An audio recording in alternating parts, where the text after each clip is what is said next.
नमस्कार जय जगन्नाथ मु राकेश आपन स्वागत करूँ मोर आउ गोटे फ्रेश ब्लॉग को। आज ब्लॉग स्पेशल थंबनेल देखि आपण माने जानि परथिबे वर्तमान जो आरआरबी जो बाहर करछन्ती हमर ALP post assistant loco pilot तारि ऊपर डिस्कशन करबा 2025 रे जो एएलपी रो हमर बाहर थिला पोस्ट 9970 पोस्ट बाहर थिला आउ सेटा ऑलरेडी 12 एप्रिल रु अप्लाई आरंभ हो गलानी। मते समय हो नथिला म अलगा वीडियो पकेइतिली बा ड्यूटी ऊपर टिके बिजी थिली आउ ए वीडियो मु अपलोड करि नथिली। आज तार प्रॉपर समय पळि आछि म अपलोड करूची। 12 एप्रिल रु हमर ऑलरेडी फॉर्म अप्लाई हेइ गलानी। 11 मई जाके अप्लाई चलिबो। आपण जो माने अप्लाई करि दैछन भलो कथा, जो माने अप्लाई करि नांती आपण माने जाई कि अप्लाई करि परिबे। पाखा पाखी आपण हाथ रे मासे अछि माने 12 रु 11 मासे डेट देछि ता भितरे गलानी ऑलरेडी आज 16-17 तारिख हेइ गलानी। तो आम जदि प्रीवियस 2024 रे जो एलपी वैकेंसी पाखापाखि थिला किछि 18,000 तापर यदि आम डिस्कस करिबा तो सीबीटी 1 एग्जाम सरी जाइछि, सीबीटी 2 एग्जाम हबो। डेट मध्य पळि आछि, डेट हमरो 2 आ 6 में पळि आछि। आउ एटा केते सेप्टेम्बर अक्टोबर रे हेतला सीबीटी 1 तार सिलेक्शन सरीछि। जो पिला उत्तीर्ण हवा कथा हेले जे रहिबा कथा रहि गले तेणुकर तांको पई भलो चांस मध्य एटा अछि। पकेया कथा अप्लाई करि दियंतु। आउ सीबीटी 1 पिला सिलेक्शन ऑलरेडी हेइ सारचंती तो सीबीटी 2 एग्जाम पई तयारी होउचंती। भलो कि तयार हुअंतु। सीबीटी 2 रे हमर 2 आ 6 में पळि आछि। बढ़िया कि एग्जाम दियंतु तापरे आपण फेर थर्ड स्टेज को जिबे।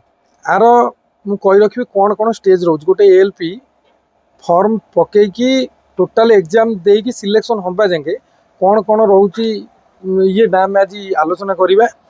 देखंतु सीबीटी 1 प्रथम आपण एग्जाम दवा को जिबे। सीबीटी 1 परे जदि आपण उत्तीर्ण होउछन ताले सीबीटी 2 एग्जाम देबे। सीबीटी 2 रे जदि आपण उत्तीर्ण होउछंती ताले आपण सीबीएटी एग्जाम देबे, जोटा कि कंप्यूटर बेस्ड एप्टीट्यूड टेस्ट से टेस्ट आपण देबे। सेइथरे जदि ये गला सीबीटी 1 सीबीटी 2 सीबीएटी तीनटा टेस्ट गला जो तादरे भी आपण उत्तीर्ण होउछंती ताले आपनकर डॉक्यूमेंट वेरिफिकेशन हबो। डॉक्यूमेंट वेरिफिकेशन जदि आपण उत्तीर्ण होउछंती ताले आपनकर लास्ट बा मेडिकल एग्जामिनेशन हबो। आउ आदर को दिनसटा एते इजीली आपण नेबेनी। मेडिकल मन रखतांतु रेलवे रे ए1 मेडिकल हुए, जोटा कि पुलिस लाइन हो हमर जेमति आर्मी लाइन तांकर भी एमती ए1 हुए ना। जोटा कि हमर देखंतु नॉर्मली म कहउची मेडिकल टेस्ट रे स्पेशली आईटार बहुत खेल रहे। आखिर बहुत रोल आखिर रही। आखि पूरा 6x6 नेबे विदाउट ग्लासेस। फॉग टेस्ट मध्य हबो एतिकी जानि थांतु। तो आपनकर जार लो रहउची विदाउट ग्लास रे 6x6 रु लो रहउची डॉक्टर सहित जाई परामर्श करि दियंतु कि नाही एमती एग्जाम अछि भलो मंद। तो आई टेस्ट मुख्य आदर कने गाड़ी चलाय पड़ियो, फोकस करियो पड़ियो। तो सेतु जानि परथु एथरे ए1 मेडिकल करा जाय।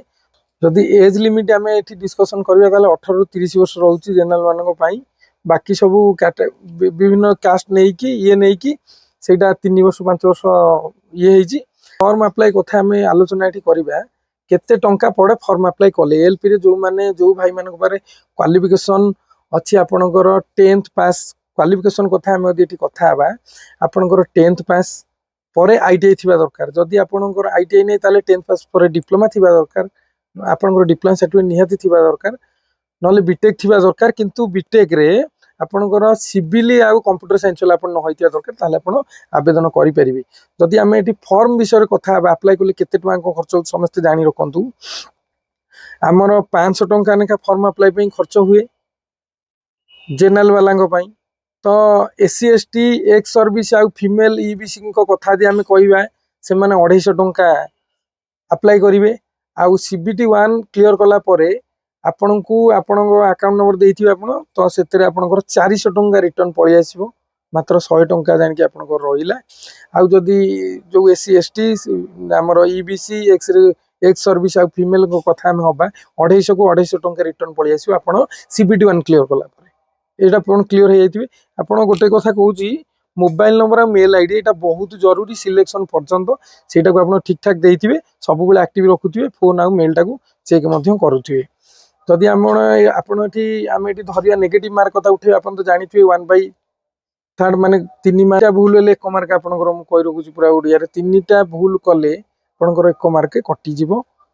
एग्जाम रे CBT1 CBT2 दुईटांगे यही सिस्टम अच्छी आपणकर ये जदि आम पे लेवल कथा डिस्कस करवा यहाँ लेवल 2 रे आसूची मु कही रखुची लेवल 1 है ग्रुप डी सेटा छोट पोस्ट से लेवल 1 और यहाँ जेहेतु ग्रुप सी ताठू ऊपर पोस्ट से लेवल 2 रे आमर बेसिक सैलरी रही आपंकर 19,900 बेसिक सैलरी जब 19,900 रहा ताहले आपंकर जिते टीएस डीए भल मंद रहा सब मिसई मासई भल मंद कर पाखापाखि 40,000 टका सैलरी आपन क्रेडिट हम आसो ओभर टाइम अलग ओभर टाइम आपणकर जदि सब हिसाब करें तो आपन को पाखापाखि मुझे कौ मस 90,000 लक्षे टका जाए भी पलि आसपर आपंकर इंक्रीमेंट भल मंद अच्छी दुनिया धीरे धीरे बढ़ सालारी बढ़ सब चलो तो एएलपी रु आप एलपी हे प्रमोशन होपर किसी स्टेशन किसी भाई मान कौन आप कौ जगह चलाऊँ ये यहाँ सब जिन सब तो मानने ये करे हम ना किसी स्टेशन प्रथम बंटा जाए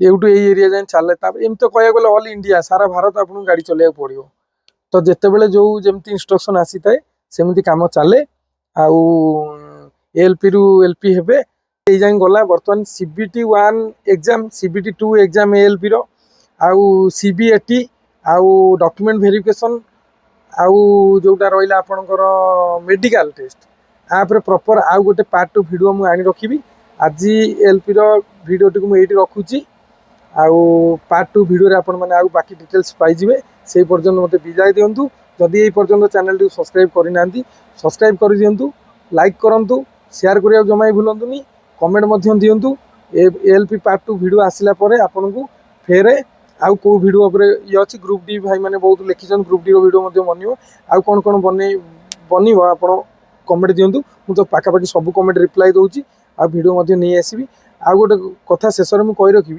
सब आपण मान भल पाइबा प्रभु आशीर्वाद आपण मानकर जी भल पाइबा मो प्रति अच्छी से मो चैनल मोनेटाइजेशन होती मुझे बहुत खुशी एमती आपण मो वीडियो को देखंतु बहुत शेयर करंतु आउ मु एमती नुआ नुआ वीडियो आनीदेवी मो चैनल आगू को जीव मोनेटाइजेशन आज हो जाए बहुत खुशी रही फेर एएलपी पार्ट 2 वीडियो रे आपण सहित बहुत जल्दी देखा से पर्यंत मते विदाय दियंतु जय जगन्नाथ।